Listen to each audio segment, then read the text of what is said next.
Vamos a leer allí en Filipenses capítulo 4 y vamos a leer los primeros 9 versículos de este capítulo. De ahí vamos a sacar el estudio de hoy, Filipenses 4 del 1 al 9.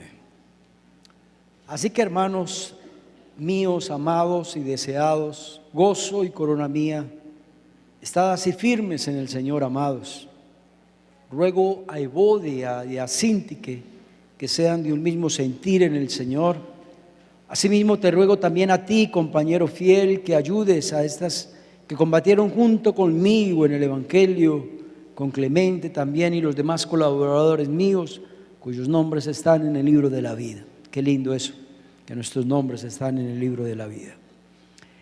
Regocijaos en el Señor siempre, os digo, regocijaos, vuestra gentileza sea conocida en todos los hombres, el Señor está cerca. Por nada estéis afanosos, si no sean conocidas vuestras peticiones delante de Dios en toda oración y ruego con acción de gracias. Y la paz de Dios, que sobrepasa todo entendimiento, guardará vuestros corazones y vuestros pensamientos en Cristo Jesús. Por lo demás, hermanos, todo lo que es verdadero, todo lo honesto, todo lo justo, todo lo puro, todo lo amable, todo lo que es de buen nombre, si hay virtud alguna, si algo es digno de alabanza, en esto pensad.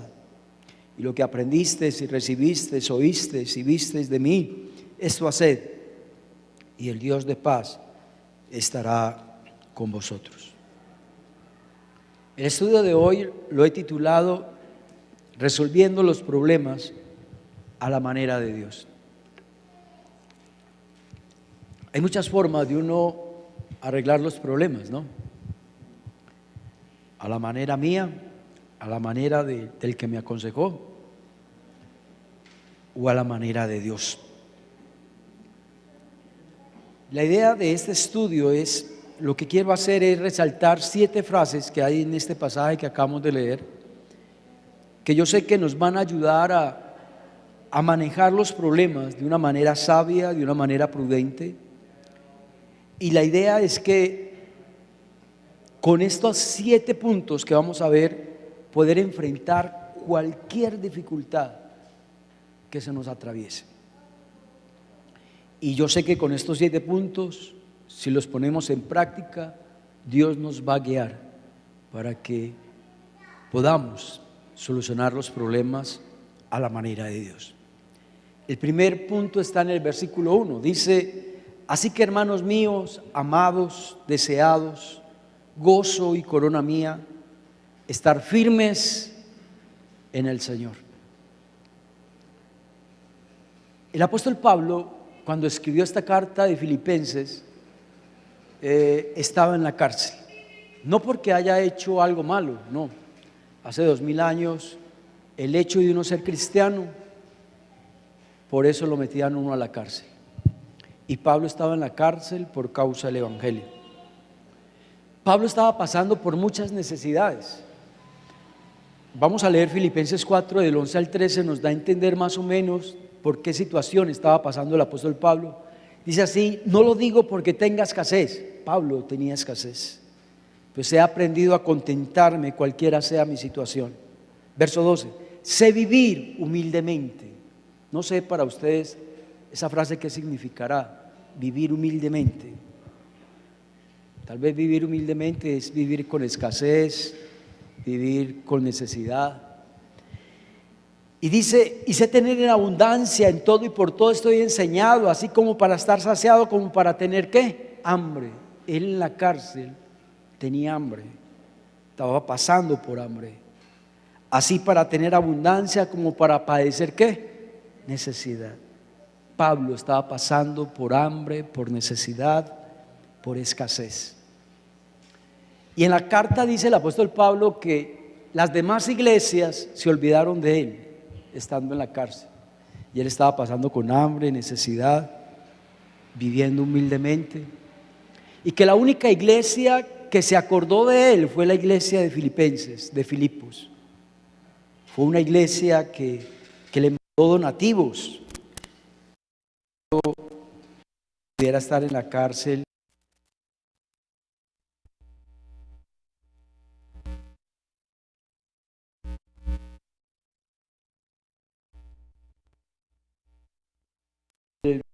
1, por favor. Estad así firmes en el Señor. Imagínense, Pablo estaba pasando por necesidades, por situaciones difíciles, y él estaba enseñando a la iglesia a que ellos debían de estar ¿qué? Firmes en el Señor. Pablo, aunque estaba pasando por necesidades, no se desanimó en las cosas de Dios. Cuando vienen los problemas, muchos se olvidan de Dios. Muchos no quieren saber más nada de Dios. Empiezan a cuestionar a Dios. ¿Cómo así que yo, un hijo de Dios, y padeciendo hambre, padeciendo necesidad? ¿Cómo es que yo, un hijo de Dios, y mira lo que me está pasando? Pero aquí vemos a un Pablo que dice que él está firme en el Señor. Nosotros no vamos a estar firmes en nuestra propia fuerza, ni vamos a estar firmes en los caminos de Dios por nuestra sabiduría o conocimiento, sino que el texto lo está diciendo, es en el Señor. Quiere decir que Dios es el que nos ayuda para estar firmes. Dios es el que nos va a apoyar y nos va a dar esa confianza para poder estar firmes en el Señor. Él es el que nos va a dar la fuerza para estar firmes. A veces cuando vienen problemas uno dice, uy, que este problema ¿quién lo arregla? Eso no lo arregla nadie, esto es casi imposible que esto pase, que esto suceda. Y uno dice, Dios, donde esto pasara, Dios mío, sería el gran milagro que has hecho en mi vida. Porque a veces vemos las cosas como tan imposibles, pero es porque la vemos a la visión nuestra, no a la visión de Dios. Y me gustó mucho allí en Filipenses 3:21, dice, el cual transformará el cuerpo de la humillación nuestra para que sea semejante al cuerpo de la gloria suya por el poder con el cual puede también sujetar a sí mismo todas las cosas. Me gustó mucho esa frase, que Dios con su poder puede sujetar todas las cosas. Quiere decir que Dios domina sobre todas las cosas, que Dios tiene el poder para controlar todo el universo, que Dios puede llegar al corazón de un hombre y cambiarlo, que Dios puede hacer que algo que está de picada otra vez regrese a la normalidad, porque para Él no hay nada imposible, porque Él tiene el poder de controlar todo. Usted y yo no tenemos poder para controlar las cosas, pero Dios sí. ¿Cuánto le dan gloria a Dios? El segundo punto está en el versículo 2. Ruego a Evodia y a Síntique que sean de un mismo sentir en el Señor. Que sean de un mismo ¿qué? Sentir. Esa frase, para que esa frase se cumpla, debe haber unidad en nosotros. Qué horrible que a veces hay problemas a nivel de familia y el hijo tiene problemas y el papá ni se preocupa por ese problema que tiene el hijo, o viceversa, ¿cierto? Para uno solucionar los problemas necesitamos el apoyo de todos los que están alrededor nuestro, de mi papá, de mi mamá, de mi hermano, de mi hermana, aún de la iglesia, de los hermanos de la iglesia. Pero lo triste, hermanos, es que cuando uno ve en este mundo que hay mucho individualismo, ¿sí o no? Cada uno se preocupa por lo suyo y no le importa lo que le esté pasando al otro. No le importa si el otro está pasando necesidad, pues eso es problema de él, que se las arregle como él pueda, ¿cierto? Aún hasta esta sociedad, hermanos, nos está metiendo la idea de que aún hasta uno vivir solo es bueno. ¿Quién le dijo eso? Que uno estar solo es bueno. A nosotros no nos debe de gustar la soledad. Una persona con un problema él solo, mira lo que pasa, lo que Brian nos acaba de comentar de este muchacho que se ahorcó. ¿Sí? Estaba solo. donde él hubiera contado el problema a otra persona, hubiera encontrado el apoyo, la oración, la intercesión.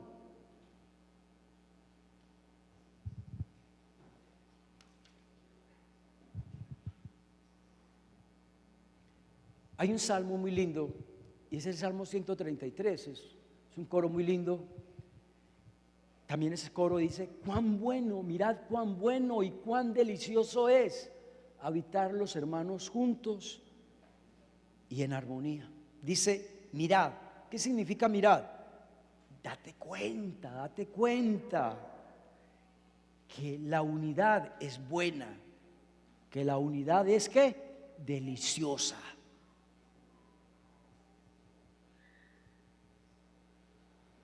Usted sabía que en otro país, sobre todo en España, en Francia, en Estados Unidos, la gente es muy sola. Pueden vivir en el mismo edificio, ni se saludan, ni se saben el nombre del otro, solos. Y en una Navidad peor, hay comparación a nosotros, ¿no? Los colombianos que eso nos enteramos de todo, saludamos a Raimundo y a todo el mundo. Y aunque estamos viviendo aquí en Colombia, aún hay personas solas que no se han dado cuenta de que es bueno y delicioso habitar los hermanos juntos en armonía. Y el verso 3 del mismo Salmo dice: como el rocío de Hermón que desciende sobre los montes de Sión, porque allí envía Jehová bendición y vida eterna. Cuando hay unidad, cuando nos preocupamos los unos por los otros, cuando tenemos un mismo sentir, allí envía Jehová bendición y vida eterna. El tercer punto está en el verso 4. Dice: regocijaos en el Señor siempre. Y mira cómo hace esa resaltación Pablo: os digo de nuevo, regocijaos. ¿Usted sabía que Filipenses lo llaman el libro del gozo? Porque es el libro de la Biblia donde aparece más la palabra gozo. Oiga, y fue escrito por Pablo en la cárcel. ¿A usted no le llama la atención eso? Alguien que está en la cárcel por causa del Evangelio escribió Filipenses, donde aparece más la palabra gozo. Y Pablo dice, mire lo que dice Pablo: regocijaos en el Señor siempre. Otra vez os digo, regocijaos. Nosotros nos regocijamos cuando las cosas están bien. Nos regocijamos cuando no hay problemas. Pero cuando llegan los problemas, se nos olvida que hay una palabra gozo, que hay una palabra alegría. Y no falta el hermano que diga: pastor, pero ¿cómo así que regocijarme siempre? Así esté pasando por una enfermedad, así no tenga dinero, así que alguien me haya ofendido o alguien me haya abandonado. ¿Cómo así que yo debo de estar regocijado en el Señor siempre? ¿Cómo así? Yo no entiendo. La clave está ahí, la última frase: en el Señor. En el Señor. El versículo no está diciendo que si usted tiene cáncer, gócese porque tiene cáncer. El texto no está diciendo que si usted tiene dolor, gócese porque tiene dolor. El texto no está diciendo que si usted está solo, gócese porque está solo. No, eso es masoquismo. ¿Usted sabía eso? Eso es masoquismo. Está diciendo es gócese ¿en dónde? ¿En dónde? En el Señor. No en el problema, en el Señor. ¿Usted sabía que el gozo que Dios produce en nuestro corazón no está en las cosas materiales? Los del mundo se gozan porque tienen carro, porque tienen una casa, se gozan porque tienen un buen empleo, se gozan porque tienen una esposa o un esposo pintoso, responsable. Son cosas que si se quitan, se fue el gozo. No, nosotros los cristianos, el gozo no está en las cosas materiales. ¿Está en dónde? en el Señor. ¿Por qué el gozo está en el Señor? Porque cuando estamos en problemas, la presencia de Dios está con nosotros.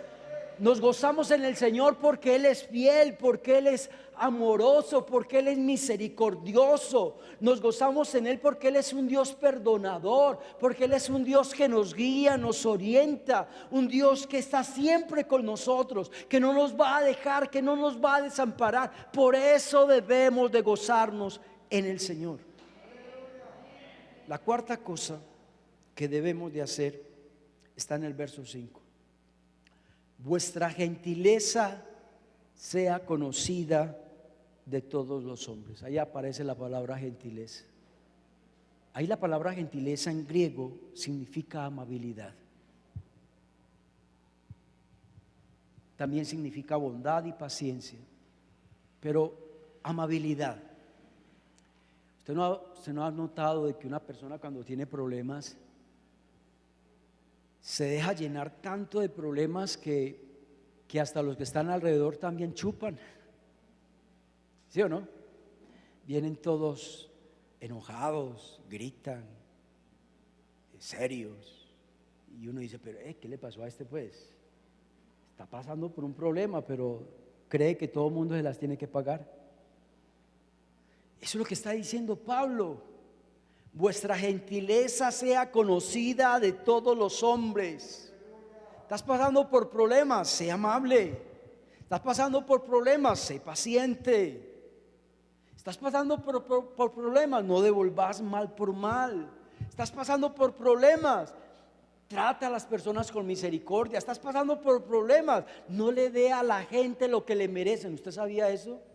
Que hay gente, la mayoría de personas le dan a los demás lo que se merece. Los cristianos no. Gentileza es eso, no darle al otro lo que se merece. Si alguien le grita a usted, uno cree que el otro también merece ¿qué? Un grito. Si a usted lo insultan, ¿qué cree usted? Que el otro también merece que ¿qué? Que lo insulten. Gentileza es lo contrario. Gentileza es no darle a la gente lo que se merece. Que vuestra gentileza sea conocida por todos los hombres. Segunda de Corintios 10:1. Me gustó mucho ese texto, porque yo creo que no hay textos. Si hay un texto que habla de la mansedumbre de Jesús, pero no del otro término, ternura. Mira lo que dice. ¿Qué tal si por favor me lo colocas? Segunda de Corintios 10:1. Yo, Pablo, os ruego, mire pues, por la mansedumbre y la ternura de Cristo. ¿Qué está diciendo Pablo? Que Jesús, cuando estuvo aquí en la tierra, tuvo dos características: manso y tierno. ¿A usted no le parece muy linda esa palabra, tierno? La ternura. Que Dios sea tierno con nosotros. Que Él, cuando estuvo aquí en la tierra, fue manso y tierno con los apóstoles y con todos los que estaban alrededor. Pero no, cuando atravesamos por problemas, no se nos sale la ternura, sino que se nos sale palabras duras, palabras inapropiadas, se nos salen palabras sin pensar. No aparece la ternura por ninguna parte. Aún hasta la agresión física y verbal aparece. Salmos 35:20 me llamó la atención porque yo sí había leído ese texto, pero no había resaltado una frase que me llamó mucho la atención. Dice, porque no hablan de paz y contra los mansos de la tierra piensan palabras engañosas. Los mansos de la tierra. ¿Usted sabía que nosotros los cristianos somos llamados a ser los mansos de la tierra? Vuelvo y repito, ¿qué es manso? Es amabilidad, bondad y paciencia. Usted y yo debemos de ser los mansos de la tierra. Qué vergüenza, ¿no? Porque muchos cristianos de manso no tienen nada. Antes a veces son más mansos los inconversos que los mismos cristianos. Y usted y yo fuimos llamados a ser los mansos de la tierra. La quinta cosa que debemos de hacer está en el verso 6. Dice, por nada estéis ¿qué? Afanosos. Por nada estéis afanosos, sino que sean conocidas vuestras peticiones delante de Dios en oración y ruego y en acción de gracias. Cierto que hay situaciones en la vida que a veces uno cree que este problema lo va a aplastar a uno. A veces hay problemas que lo dejan a uno sin fuerzas, sin ganas. El apóstol Pablo estaba en la cárcel, estaba pasando por necesidades, estaba pasando por circunstancias dolorosas, y aún así Pablo dice, por nada que estéis afanosos. A veces tenemos que enfrentar pruebas a nivel familiar, tenemos que enfrentar problemas a nivel del trabajo, tenemos que enfrentar problemas aún a nivel de iglesia, tenemos que enfrentar problemas. Hay muchas cosas que nos causan tristeza, ¿no? La enfermedad, el no tener lo necesario. Por ejemplo, en esta Navidad hay personas que no tienen para darle la ropita a sus hijos, para darle la ropita a su esposa, a su esposo, y a veces eso se nos vuelve una carga pesada, ¿sí? ¿Qué tal si leemos bien el texto? Dice, por nada estéis afanosos, sino que sean conocidas vuestras peticiones delante de Dios en oración y ruego. Esa frase me llamó mucho la atención. Le voy a contar algo. Esta semana el Señor me habló mucho de ese texto. Tal vez por eso fue que preparé este estudio, porque se me vino ese texto a mi cabeza. Por nada estéis afanosos, sino que sean conocidas vuestras peticiones en oración y ruego con acción de gracias. ¿Qué nos está diciendo Pablo acá? Que hay una forma efectiva de uno arreglar los problemas, y tal vez este punto es el más importante del estudio. El apóstol Pablo nos está dando la solución a todas nuestras preocupaciones. ¿Y cuál es la solución? La oración. Sean conocidas vuestras peticiones delante de Dios, ¿en qué? En toda oración. La oración es la clave. Cuando estamos en problemas es donde debemos de multiplicar más la oración. ¿Usted sabía eso? Si usted oraba poquito, en los problemas hay que orar más. Colóquele esa petición al Señor. Dígale al Dios, Dios, mira lo que me está pasando. Dios, mira lo que me está sucediendo, Señor. Mira, Señor, lo que hay en mi corazón, Señor. Dios, ayúdame. Dame sabiduría. Oriéntame, oh Dios. Eso es lo que hay que hacer cuando estamos atravesando por un problema. Entréguele esa carga a Dios en oración. Cuando Cristo estuvo aquí en la tierra, nos dejó un texto precioso, Mateo 6:6. Jesús dijo, mas tú cuando ores, entra en tu aposento y cerrada la puerta, ora a tu Padre que está en lo secreto, y tu Padre que te ve en lo secreto te recompensará ¿qué? En público. Y cuando usted y yo nos acercamos a Dios en oración y ruego, mira lo que dice el verso 7. Como resultado, mira lo que va a pasar cuando usted y yo en los problemas buscamos a Dios en oración. Y la paz de Dios, que sobrepasa todo entendimiento, guardará vuestros corazones y vuestra mente en Cristo Jesús. Dios dice en su palabra que cuando usted y yo colocamos todo en las manos de Dios, la paz de Dios, que sobrepasa todo entendimiento, guardará nuestros corazones y nuestra mente en Cristo Jesús. ¿A usted no le parece muy lindo eso? ¿Sabe qué es una paz que sobrepasa todo entendimiento? Una paz que el hombre no puede explicar, una paz que el hombre no puede entender. A mí me ha tocado ver a hombres y a mujeres de Dios atravesar por problemas muy duros, muy difíciles, pero uno les ve una paz que sobrepasa ¿qué? Todo entendimiento. Una paz que controló su corazón y que controló su mente. Esa paz solamente la da ¿quién? La da Dios. Esta semana, leyendo la Biblia, me fui allí a 1 Samuel 1:15. ¿Se acuerdan? Ana, la mamá del profeta Samuel, ¿se acuerdan? Que ella era estéril, no podía tener hijos. Ella fue al templo para orar, para clamar, para pedirle a Dios que le diera un hijo. Y mira lo que pasó. 1 Samuel 1:15 dice: y Ana le respondió: no, Señor mío, yo soy una mujer atribulada de espíritu, no he bebido vino de sidra, sino que, mira lo que dice al final, sino que he derramado mi alma delante de Jehová. Oiga, he derramado mi alma delante de Jehová. Eso es algo que Dios quiere que usted y yo hagamos. Estás pasando por un problema, derrama tu alma delante de Jehová. Derrama tu alma delante de Jehová. Pero mira lo que dice el verso 18. Y ella le dijo: halle tu sierva gracia delante de tus ojos. Y se fue la mujer. Mira, esto me sorprendió.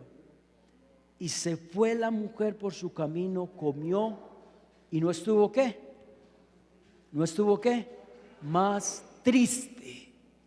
Pero ¿por qué no estuvo más triste aunque todavía no había visto el milagro? Porque ella derramó su alma delante de Jehová. El sexto punto está en el verso 8. Por lo demás, hermanos, todo lo que es verdadero, todo lo honesto, todo lo justo, todo lo puro, todo lo amable, todo lo que es de buen nombre, si hay virtud alguna, si algo es digno de alabanza, en esto pensad. Subrayé esa frase. Cuando usted y yo estamos atravesando por problemas, el Señor nos está dando un consejo por la palabra. Dice que a la mente debemos de pensar cosas buenas, cosas puras, cosas rectas, cosas que son de buen nombre, cosas que son dignas de alabanza. Mire este joven que se ahorcó, el que nos decía Brian. ¿Qué pensamiento llegó a su cabeza? No eran cosas rectas, no eran cosas buenas, no eran cosas que eran de acuerdo a la voluntad de Dios.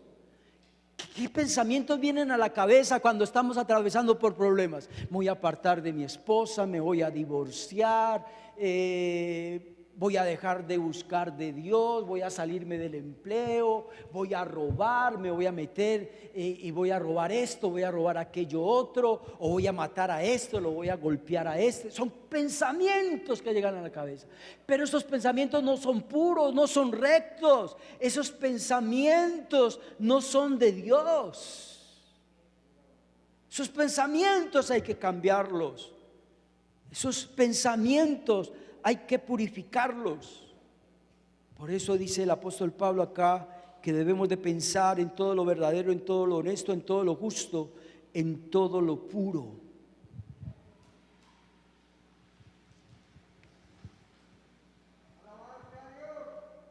¿Qué pensamientos vienen a la cabeza nuestra? No, yo no voy a superar este problema. ¿Qué pensamientos vienen a la cabeza? No, es que a mí siempre me pasa lo peor. No, esto no lo arregla nadie.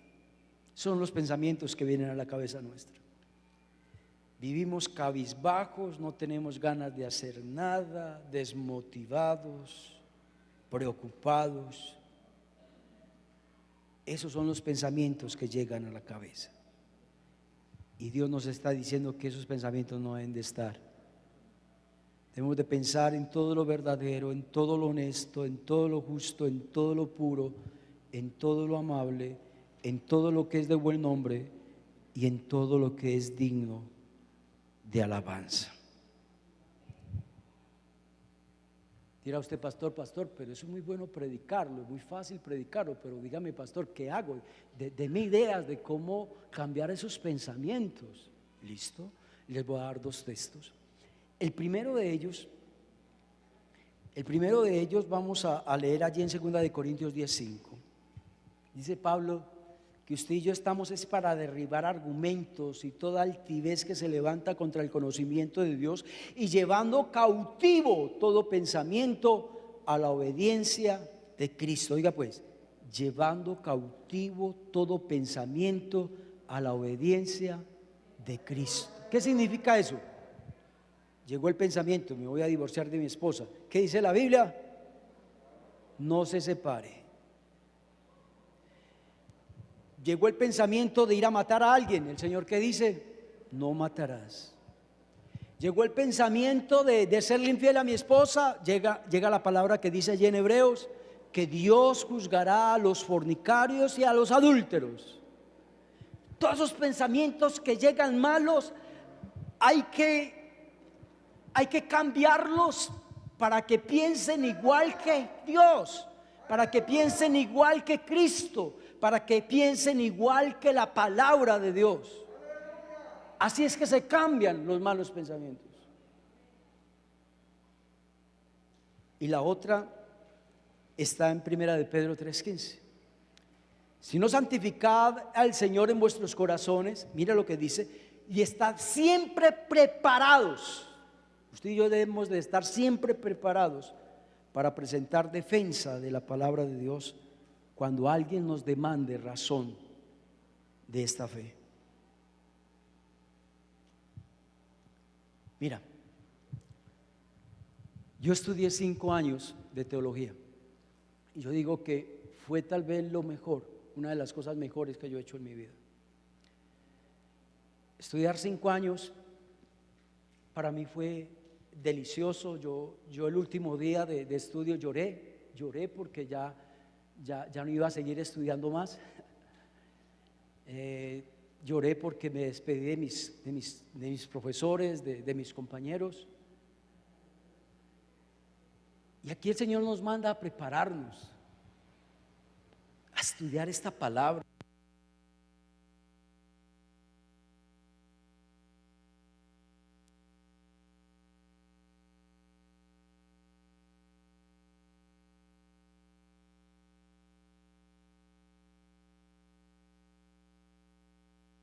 Nosotros somos muy mediocres, nos conformamos con lo básico, con el ABC.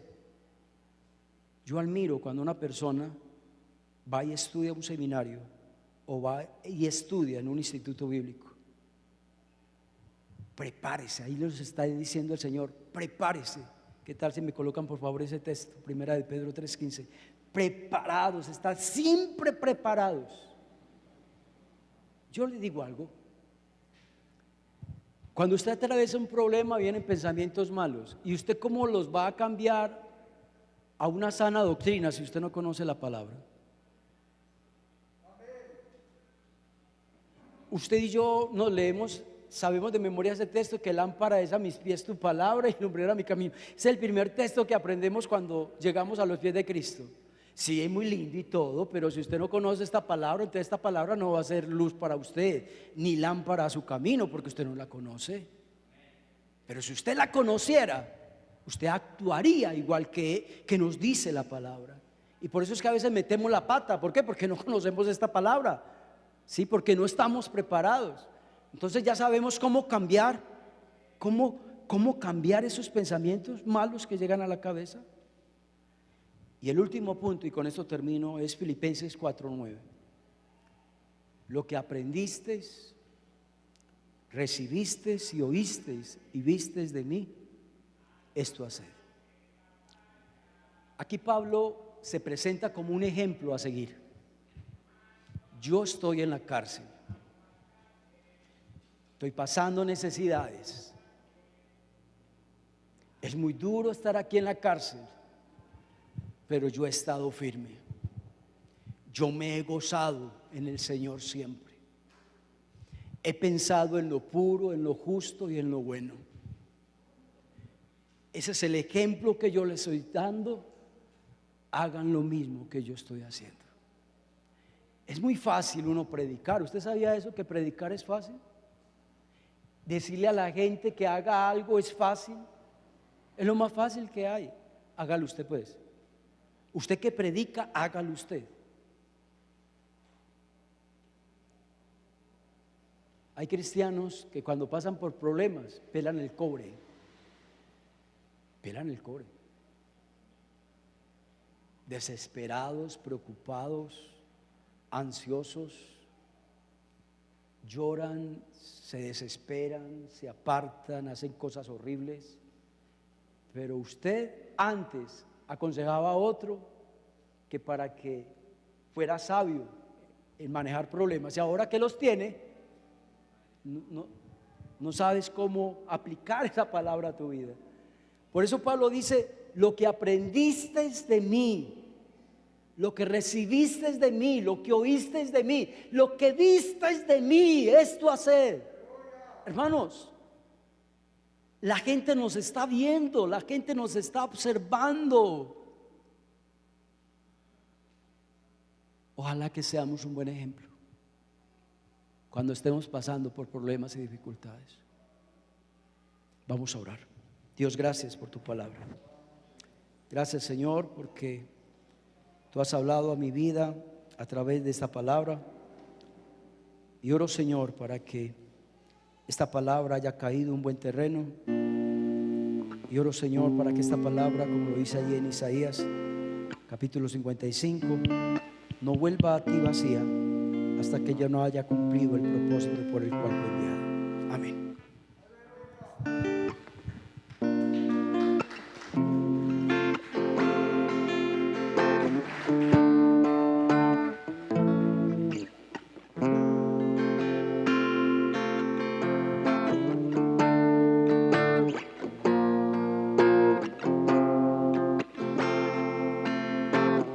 Aunque pase el tiempo, sé que tu promesa cumplirá. Nada en ti se perderá.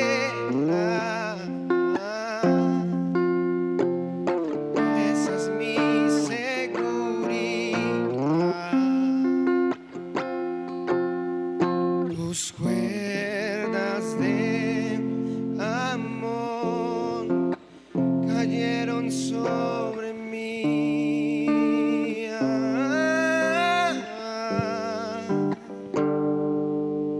Tus cuerdas de amor cayeron sobre mí. Es tu amor que me sostiene, el que me levanta, el que me da paz, me da seguridad. Es tu amor que me sostiene, el que me levanta, el que me da paz, me da seguridad de lo que vendrá. Tú tienes el control, nunca pierdes el control de lo que vendrá. Tú tienes el control, nunca pierdes el control.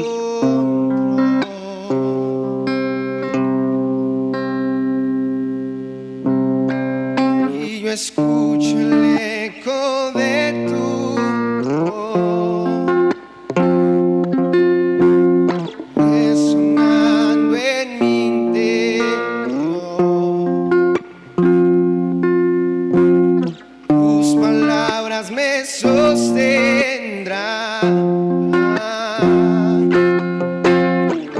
y me dan seguridad.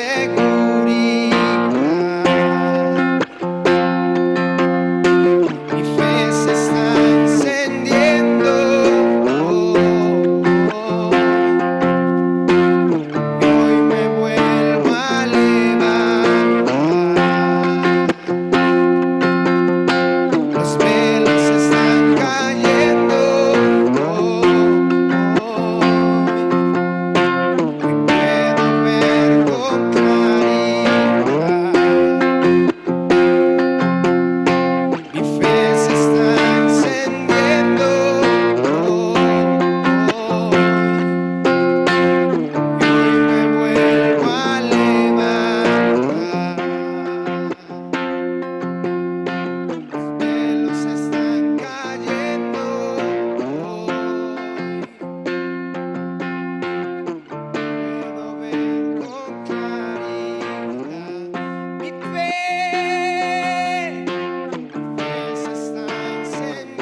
tienes